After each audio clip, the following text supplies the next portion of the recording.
Minute. Base reporter का हमारे संवाददाता सीधे ग्राउंड से आपको बताएंगे पूरी खबर।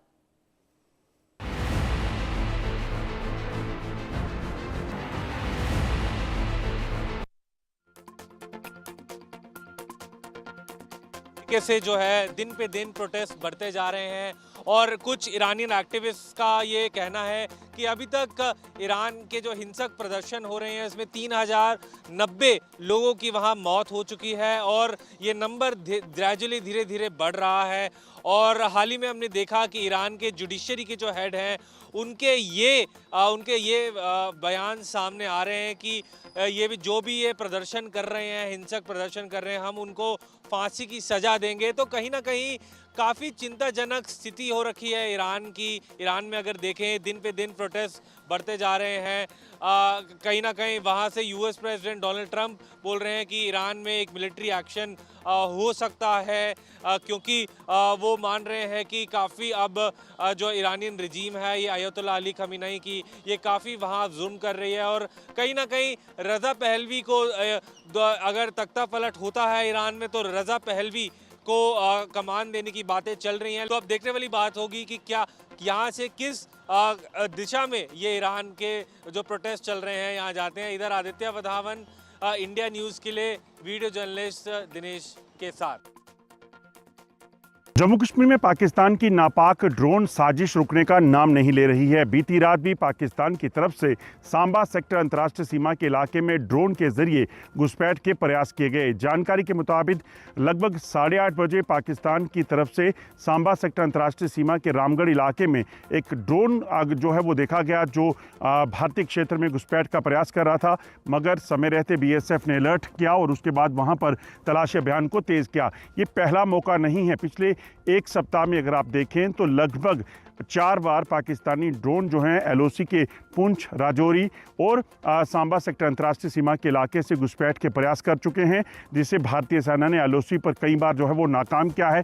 ड्रोन दिखने के बाद जो है वो लगातार इलाके में हाई अलर्ट किया गया है और तलाशी अभियान जारी है ताकि ड्रोन के जरिए हथियार या फिर ड्रग्स को ड्रॉप करने की पाकिस्तान की कोशिश हो तो उसे नाकाम किया जा सके। जम्मू कश्मीर में लगातार आतंकी घुसपैठ का खतरा बना हुआ है, उसी के चलते लगातार हाई अलर्ट पे सुरक्षा बल हैं।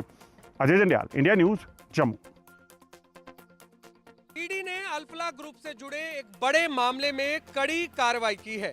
ईडी ने अल्फला चैरिटेबल ट्रस्ट और अल्फला विश्वविद्यालय से जुड़े मामले में जवाद अहमद सिद्दीकी और अन्य के खिलाफ अदालत में चार्जशीट दाखिल की है।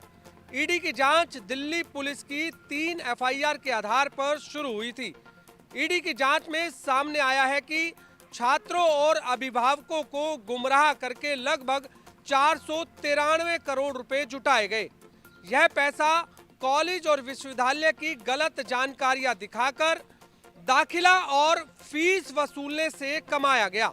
अब इस पूरे मामले में ईडी ने अब तक 140 करोड़ रुपए की संपत्ति जब्त की है, जिसमें लगभग 54 करोड़ रुपए की जमीन और उस पर बनी इमारतें शामिल है। इतना ही नहीं, ईडी की जांच में यह भी सामने आया है कि जवाद अहमद सिद्दीकी पूरे सिस्टम को चला रहे थे। संस्थानों की आड़ में बड़े स्तर पर पैसों का गलत इस्तेमाल किया गया। फिलहाल इस पूरे मामले में कानून कड़ी कार्रवाई कर रहा है। कैमरामैन दिनेश के साथ गुलशन ग्रोवर, फरीदाबाद। नूंह जिले के त्रिचूर झिरका क्षेत्र के अंतर्गत पाटखोरी में 2 पक्षों में जमकर पत्थरबाजी की गई है। आपको बता दें कि ये मामला बच्चों को लेकर हुआ था और बच्चों के साथ साथ ये मामला सीधे बड़ों तक पहुंच गया और वहीं पर लाठी डंडे और पत्थरों से हमला किया गया था, जिसमें बता दें कि 5 लोगों को इसमें गंभीर चोट आई है। वहीं उनको नजदीकी अस्पताल में भर्ती कराया गया है। साथ ही साथ इसके 2 की हालत सीरियस बताई जाए, जहाँ उसको रेफर कर दिया गया है। आपको बता दें कि झिरका त्रिचूर के अंतर्गत ये पहला मामला नहीं है। इससे पहले भी यहाँ पर 2 बार इस तरह की जो पत्थरबाजी है वो देखा गया था, जिसके खिलाफ बता दें इससे आपसे पहले जो कि महू चौपड़ा में वहाँ पर 66 लोगों के खिलाफ मुकदमा दर्ज किया गया था और 9 लोगों की इसमें गिरफ्तारी की गई थी। और वहीं बता दें फिर दोबारा से इसमें आज देर रात यहाँ पर 2 पक्षों में फिर पत्थरबाजी की गई है। फिलहाल बता दें कि नजदीकी पुलिस वहाँ पर मौके पर पहुंची है, मामले को शांत करा लिया गया है। और लेकिन सबसे बड़ी बात यह है कि दोनों पक्षों की तरफ से अभी तक कोई शिकायत नहीं दी गई है। पुलिस का कहना है कि अगर शिकायत मिलती है तो जरूर कार्रवाई की जाएगी जिन लोगों ने पत्थरबाजी की है। और वहीं बता दें कि तमाम वीडियो वो पुलिस देखने में लगी हुई है, कौन कितने लोग थे, किन्होंने वो पत्थरबाजी की थी, तमाम वो जानकारी जुटाने में जुड़ी हुई है। आप देख रहे हैं नुहू से Sonu Verma, India news Haryana. Tonk DST ने एक बार फिर से बड़ी कार्रवाई करके हड़कंप मचा दिया है। डीएसटी इंचार्ज ओम प्रकाश चौधरी की नेतृत्व में उनकी टीम ने जिले में 4 जगह कार्रवाई करी है, जहां से 150 किलो बारूद जब्त करी है। साथ ही टोपीदार बंदूकें और बंदूकों में प्रयोग होने वाले कलपुर्जे भी जब्त करे हैं। साथ ही बंदूकों में जो प्रयोग होते हैं छर्रे, वो काफी मात्रा में जब्त करे हैं।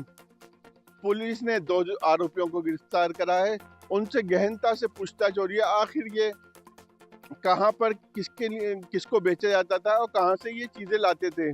सबसे बड़ी बात जो है, इसमें जो बारूद पकड़ी गई है उसमें एक पोटाश हाई लेवल विस्फोटक होता है। मैं टोंक से समीउर रहमान, इंडिया न्यूज। झारखंड के खूंटी में पारा राजा के हत्या के विरोध में आज आदिवासी संगठनों ने झारखंड बंद कॉल किया है और इस बंद को देखते हुए झारखंड पुलिस ने तमाम जिलों में सुरक्षा के भारी व्यवस्थाएं की गई है। लेकिन इन सब के बीच आपको बता दें कि मैं मौजूद हूँ रांची के नामकुम इलाके में, जहाँ आप देख सकते हैं कि दुकानें खुली हुई नजर आ रही हैं। वहीं दूसरी तरफ सड़कों पर गाड़ियाँ आम दिनों की तरह ही सामान्य नजर आ रही है। साथ ही साथ आपको एक तीसरी तस्वीर भी दिखाने की कोशिश करते हैं, जहाँ देखिए कि राजधानी रांची को जमशेदपुर और पड़ोसी राज्यों उड़ीसा और बंगाल से कनेक्ट करने के लिए जो मेन हाईवे है NH-33, यहाँ पर भी आपको गाड़ियाँ जो है चलती हुई नजर आएंगी। तो ऐसे में कहा जा सकता है कि कुछ जगह से जो बंद समर्थक है वो आपको बंद कराते हुए नजर आ रहे हैं। लेकिन इन सब के बीच बंद का राजधानी रांची में ना के बराबर असर देखने को मिल रहा है। दूसरी तरफ अगर झारखंड की ओवरऑल अगर हम बात करें तो बंद को लेकर के मिला जुला असर है। और वहीं अगर खूंटी की बात करें तो यहाँ पर खासकर भारी संख्या में सुरक्षा बलों को तैनात किया गया है ताकि किसी भी तरह की कोई अप्रिय घटना न घटे। Manish Mehta, India news. अवैध धर्मांतरण मामले में कई चौंकाने वाले खुलासे हो रहे हैं। जांच एजेंसियां जिस तरीके से जांच कर रहे हैं उस तरीके से कई बड़े बड़े खुलासे हो रहे हैं। जी हाँ, बिल्कुल आपको बता दें कि डॉक्टर रमीज और एक मौलाना लगातार हॉस्टल्स में जाते थे और अवैध धर्मांतरण करने के लिए प्रेरित करते थे। खास करके जो उनके डॉक्टर्स थे, जो लोग हॉस्टल में रुकते थे, उनको ये कहा जाता था कि टारगेट सेट किया जाता था। और जो मौलाना था वो ब्रेन वॉश करता था और मौलाना लगातार ये कहता था कि अगर आप 3 हिंदुओं लड़कियों से शादी करेंगे तो आपको शबाब मिलेगा। तो इस तरीके से लगातार उन्हें प्रेरित किया जाता था। चाहे आगरा के हॉस्टल की बात कर लें, चाहे KGMU के हॉस्टल की बात कर लें, लगातार डॉक्टर रमीज और मौलाना माइंड वॉश करता था। और ये बताया जाता था कि अगर आप हिंदू लड़की से शादी करते हैं और उसका धर्मांतरण कराते हैं तो आपको शबाब मिलेगा। अब इस मामले को लेकर जांच एजेंसियां इस एंगल से भी जांच कर रही हैं। कैमरामैन अरशद के साथ सिद्धार्थ प्रताप सिंह, इंडिया न्यूज, लखनऊ। राजस्थान की राजधानी जयपुर के कई इलाकों में रफ्तार का कहर लगातार जारी है। इस बात का अंदाजा इसी बात से लगाया जा सकता है कि कल जयपुर के जयसिंहपुरा कोट थाना इलाके के नाई की थड़ी इलाके में एक सीवरेज टैंकर ने एक स्कूटी को अपनी चपेट में ले लिया। स्कूटी में चपेट में लेने के साथ ही एक 5 वर्षीय मासूम और एक महिला के साथ जो अन्य लोग घायल हो गए थे, जिसके बाद उपचार के लिए उन्हें अस्पताल पहुंचाया गया। लेकिन अस्पताल में बच्चे और महिला ने दम तोड़ दिया, वहीं एक महिला गंभीर घायल है। सूचना मिलने के बाद एक्सीडेंट थाना नॉर्थ और जयसिंहपुरा कोट थाना पुलिस मौके पर पहुंची। बाकायदा जो CCTV फुटेज है हादसे का वो भी यहां पर सामने आया है, जिसमें देखा जा सकता है किस तरीके से एक दर्दनाक हादसा राजधानी जयपुर में सामने आया है। फिलहाल मामले को लेकर जांच है वो की जा रही है। सीवरेज टैंकर मामले के अंदर जो चालक है वो फरार बताया जा रहा है। बहरहाल पुलिस किस तरीके से मामले को लेकर खुलासा करती है देखने वाली बात होगी। मोहम्मद रजा उल्लाह, इंडिया न्यूज, जयपुर। आपका जरा भी स्वास्थ्य खराब है तो सबसे पहले आप उपचार के लिए संबंधित हॉस्पिटल पहुंचेंगे। अगर हॉस्पिटल के लोग ही यानी हॉस्पिटल के जिम्मेदार ही लोग ही आपके स्वास्थ्य से खिलवाड़ कर रहे हैं तो आप एक बार सोचने के लिए मजबूर होंगे। इस बात को मैं इसलिए कह रहा हूं कि मलखान सिंह जिला अस्पताल में तीमारदार और मरीजों के लिए बंटने वाले खाने यानी कड़ी में कीड़े रेंगते हुए मिले हैं। इसका एक वीडियो सोशल मीडिया पर जमकर वायरल हो रहा है। हालांकि वायरल वीडियो के बाद हॉस्पिटल के जिम्मेदार यानी CMS से इस बाबत में जानने का प्रयास किया गया तो उनका कहना है किसी बाहरी व्यक्ति ने आकर खाने में कीड़े मिला दिए। अब बखूबी आप ये अंदाज़ा लगा लीजिए कि मलखान सिंह हॉस्पिटल के जिम्मेदार सीएमएस इस बयान को देकर पल्ला झाड़ रहे हों, इससे बड़ी लापरवाही और कहाँ देखने को मिलती है। क्योंकि दर्जनों की तादाद में वहाँ प्रतिदिन लोग एडमिट हॉस्पिटल में रहते हैं और ऐसे में अगर उस खाने में किसी बाहरी व्यक्ति ने कीड़े मिला दिए तो आगे क्या कुछ और नहीं वो व्यक्ति मिला सकता। निश्चित तौर पर मरीजों के स्वास्थ्य से ये खिलवाड़ की बड़ी खबर अलीगढ़ से सामने आई है। प्रतिपक्ष राहुल गांधी एक दिवसीय इंदौर दौरे पर इस वक्त भागीरथपुरा में है। हम अपने दर्शकों को दिखा रहे हैं कि वो यहाँ से पीड़ित परिवार से अभी मिलकर घर गए हैं और उन्होंने पीड़ित परिवार से यहाँ पर मुलाकात की। हम अपने दर्शकों को दिखा रहे हैं कि राहुल गांधी इस कार में है। आप देख सकते हैं कि राहुल गांधी यहाँ पर अभी मौजूद है। महेंद्रजीत सिंह मालवीय बीजेपी में शामिल थे और कुछ दिन पहले उन्होंने मीडिया के सामने कहा कि उनका बीजेपी में दम घुटता हुआ नजर आ रहा है। कल एक लेटर आता है देर रात को एआईसीसी के द्वारा फिर से कांग्रेस का, और कांग्रेस उस लेटर में कहती है कि महेंद्रजीत सिंह मालवीय का फिर से एक बार स्वागत है। ऐसा लगता है कि कांग्रेस के जो नेता हैं जो पिछले दिनों बीजेपी में शामिल हुए थे, उनका अब धीरे धीरे बीजेपी में दम घुटने लगा है और बीजेपी उनको कोई तवज्जो नहीं दे पा रही है, जिसकी वजह से जो नेता बीजेपी में शामिल हुए थे अब वो वापस से कांग्रेस में शामिल हो रहे हैं। अगर यहाँ सीधे तौर पर अगर बीजेपी की बात करें तो भाजपा नेताओं का कहना है कि सब कुछ ठीक है, लेकिन यहाँ ठीक कुछ भी होता हुआ नज़र नहीं आ रहा है। महेंद्रजीत सिंह मालवीय फिर से आज या कल में कांग्रेस ज्वाइन करते हुए सीधे तौर पर नजर आएंगे। देखिए सुंदर, अति सुंदर, तो उसका ब्रेन है वो इधर वो विचलित हो सकता है, तो रेप हो सकता है। आदिवासी में कौन सी अति सुंदर स्त्री है? एससी की कौन सी अति सुंदर स्त्री है? मोस्ट ओबीसी में ऐसी स्त्रियां सुंदरियां हैं। क्यों होता है बलात्कार? उनके धर्म ग्रंथों में इस तरह की निर्देश दिए गए।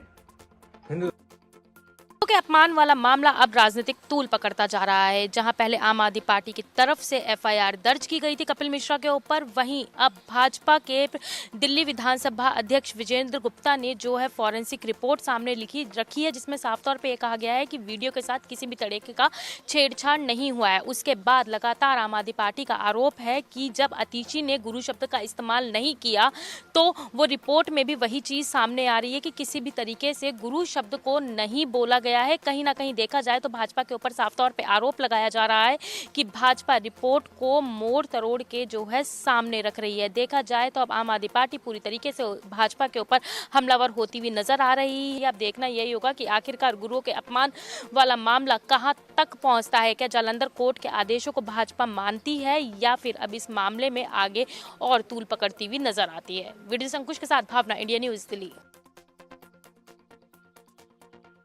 कश्मीरी अलगाववादी नेता और प्रतिबंधित संगठन दुख्तर-ए-मिल्लत की प्रमुख आसिया अंद्राबी समेत 2 दोषियों की सजा पर दिल्ली की एनआईए कोर्ट में शनिवार को सुनवाई टल गई। अब इस मामले की जो अगली सुनवाई है वो 2 फरवरी को होगी। एनआईए कोर्ट पहले ही आसिया अंद्राबी, सोफिया फहमिदा और नाहिदा नसरीन को गैर कानूनी गतिविधि रोकथाम अधिनियम यानी कि यूएपीए के तहत दोषी ठहरा चुका है। अदालत ने तीनों को आतंकवादी साजिश और आतंकवादी संगठन की सदस्यता से जुड़े अपराधों में दोषी माना है। कोर्ट ने अपने फैसले में यह भी कहा कि आरोपियों की जो गतिविधियां हैं वो देश की संप्रभुता यानी कि सॉवरेनिटी और राष्ट्रीय अखंडता के लिए खतरा है और सीधे तौर पर ये आतंकवाद से जुड़ा हुआ मामला है। अब सबकी नजरें 2 फरवरी को होने वाली अगली सुनवाई पर टिकी हैं, जब कोर्ट इस मुद्दे पर सजा पर फैसला सुनाएगा। दिल्ली पटियाला हाउस कोर्ट से मैं संभव शर्मा, इंडिया न्यूज। देश में छत्तीसगढ़ का विधानसभा चुनाव काफी चर्चाओं का विषय बना, पर इससे ज्यादा चर्चा जो है केंद्रीय गृह मंत्री अमित शाह के छत्तीसगढ़ के दंतेवाड़ा में दिए उस बड़े बयान की हुई, जिसमें छत्तीसगढ़ में केंद्रीय गृह मंत्री ने साफ तौर पर कह दिया कि नक्सल मुक्त छत्तीसगढ़ मार्च 2026 का एक बड़ा लक्ष्य सरकार रखेगी अगर सरकार चुनी जाती है। परंतु बयान के पास जनता का समर्थन मिलता है, सरकार चुनी जाती है और शुरुआत होती है नक्सल मुक्त छत्तीसगढ़ उस बड़े टारगेट को पूरा करने के लिए, और अब उस टारगेट को पूरा होने में महज 2 महीने बचे हैं। 2026 नव वर्ष की शुरुआत हो चुकी है और मार्च जल्द ही आने वाला है। परंतु अब देखा जाए 2 वर्ष के कार्यकाल की बात की जाए तो काफ़ी बड़े अभियान जो है नक्सलवाद के समाप्त करने के लिए सरकार ने शुरू की है, जिनमें देखा जाए तो कई बड़े नक्सल कैडेट्स को सुरक्षा बलों ने ढेर किया है। अगर बात की जाए नक्सल कैडेट्स तो बसवा राजू और हिडमा जैसे बड़े नक्सलियों को सुरक्षा बलों ने ढेर किया गया है, और इन 2 वर्ष के कार्यकाल में लगभग 607 नक्सलियों को सुरक्षा बलों ने ढेर किया गया है, जिसके चलते सुरक्षा बलों ने पूरी तरीके सुरक्षा बलों में एक और जहां उत्साह है तो वहीं नक्सलियों में पूरी तरीके से उथल पुथल देखी जा रही है। के मौसम में काफी बदलाव जो है बीते कुछ समय से देखने को मिल रहा है, और आज अगर घाटी की बात करें जहां पर चिले कलान जो है वो चल रहा है, और इस चिले कलान के मौसम में आज से 3-4 साल पहले 5 से 6 फीट बर्फ हुआ करती थी। जो आप ये पहाड़ देख रहे हैं, इन पहाड़ों पर आज से कुछ साल पहले काफी ज्यादा मात्रा में बर्फ होती थी, लेकिन जिस तरह से क्लाइमेट चेंज को देखा जा रहा है और साफ तौर पर दिख रहा है कि किस तरह का मौसम जो है घाटी में इन दिनों बना हुआ है। हालांकि अगर हम प्रेडिक्शंस की बात करें, सिर्फ पहाड़ों पर ही बर्फबारी जो है अभी तक देखने को मिली है, जिसका असर जो है अब कहीं ना कहीं मैदानी इलाकों पर भी साफ तौर पर दिखने लगा है। इंडिया न्यूज के लिए फिरोजवानी के साथ श्रीनगर से आशिक मीर।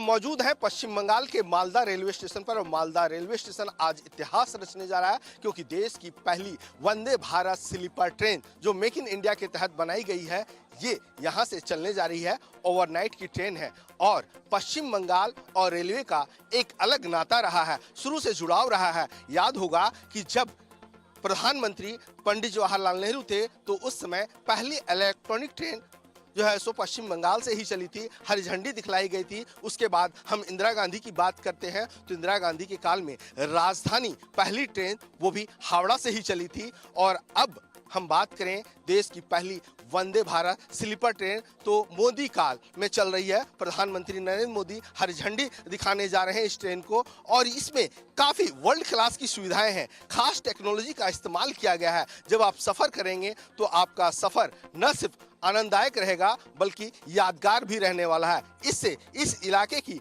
न तकदीर बदलेगी बल्कि रेलवे की भी तस्वीर बदलेगी। देश की राजधानी दिल्ली में नजारा देखना बेहद मुश्किल हो गया है, क्योंकि घने कोहरे की चादर में लिपटा हुआ राजधानी जो है वो इस वक्त नजर आ रहा है। आप तस्वीरें जो है वो देख सकते हैं। इस वक्त हम अक्षरधाम पर मौजूद है। हिस्टोरिकल ये प्लेस है जहाँ से देश विदेश से लोग जो है वो घूमने आते हैं, लेकिन अगर आप तस्वीर देखेंगे तो कुछ भी नजर नहीं आ रहा है। सुबह का वक्त है, लेकिन अगर हम बात करेंगे तो पूरे दिन कुछ इसी तरीके का नजारा जो है वो आज देखने को मिलेगा। राजधानी में लगातार कोहरे और ठंड का कहर जो है वो देखने को मिल रहा है, लेकिन इसी के साथ ही प्रदूषण जो है वो भी लोगों को परेशान कर रहा है, क्योंकि एक बार फिर दिल्ली की हवा जो है वो बेहद खराब हो गई है और दिल्ली का AQI जो है वो बेहद खराब श्रेणी में दर्ज किया जा रहा है। कई जगहों पर AQI सीवियर कैटेगरी में पहुंच गया है, जिससे लोगों को काफी ज्यादा दिक्कतों का सामना करना पड़ रहा है। इसी के साथ ही दिल्ली सरकार ने ग्रैब की स्टेज 3 जो है वो भी लागू कर दी है। मैं अर्जुन सेठ, कैमरा पर्सन दिनेश के साथ, इंडिया न्यूज दिल्ली। वक्फ बोर्ड की 74 और 94 संपत्ति को लेकर अब सेंट्रल सुन्नी शिया बोर्ड के द्वारा नोटिस जारी किया गया है। ऐसे में आरोप अध्यक्ष और सचिव पर गंभीर लगाए गए हैं। सचिव पर आरोप लगाए गए हैं कैसे शाही जामा मस्जिद की जमीन, दुकान और पार्किंग को लेकर निजी तौर पर बंदरबांट करते हुए करोड़ों रुपए का घोटाला किया गया है। ऐसे में शाही जामा मस्जिद यानी कि वक्फ बोर्ड की संपत्ति को लेकर कहीं न कहीं समाज की भलाई के लिए उपयोग किया जाना था, और ऐसे में निजी हाथों में जब जिम्मेदारी गई तो काले कारनामे का, अनियमितताओं का ये खेल जब उजागर हुआ तो नोटिस जारी कर दिया गया। लेकिन इस समय बोर्ड सीधे तौर पर नोटिस जारी करते हुए चेतावनी दे चुका है कि 30 दिन में जवाब नहीं दिया गया तो कमेटी को भंग कर दिया जाएगा। कैमरा पर्सन अंकुर अस्थाना के साथ मैं मयंक त्यागी, इंडिया न्यूज, आगरा। और चलिए आगे बढ़ेंगे। शाहजहांपुर में भैंस निकालने को लेकर हुए विवाद में पति ने अपनी पत्नी की डंडे से पीट कर हत्या कर दी। यह